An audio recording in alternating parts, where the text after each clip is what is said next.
আবারও হামাসের স্নাইপার রাইফেলের ভয়াবহতা দেখল ইসরায়েলি বাহিনী। সম্প্রতি ভাইরাল হওয়া ভিডিওতে দেখা যায় স্নাইপারের গুলিতে ধরাশায়ী হয় 4 ইসরায়েলি সেনা। এ নিয়ে আতঙ্ক ছড়িয়েছে ইসরায়েলি সেনাদের মাঝে। হামাসের গোপন টানেলে উদ্ভাবিত এই রাইফেলটির নাম ঘোল। ওয়ালটন আবারও মিলিনিয়ার অফারে ওয়ালটন ফ্রিজ কিনে আপনিও হয়ে যেতে পারেন মিলিয়নিয়ার।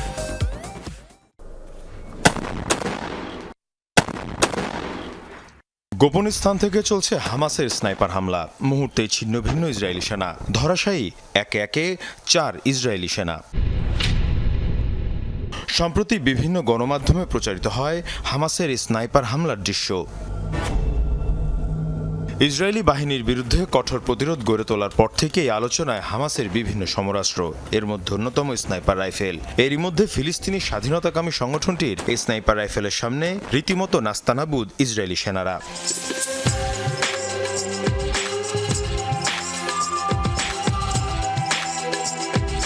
গোপন টানেলে নিজস্ব প্রযুক্তিতে তৈরি করা হয় এই রাইফেল। অনেকটাই অস্ট্রিয়ান স্টেয়ার HS-50 ক্যালিবার রাইফেলের ডিজাইনের আদলে তৈরি করা হয়েছে স্নাইপারটি।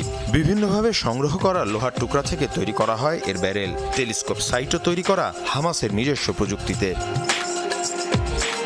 এই রাইফেলে ব্যবহৃত হয় 50 ক্যালিবারের বুলেট। গোপন টানেলেই তৈরি হয় এসব গুলি।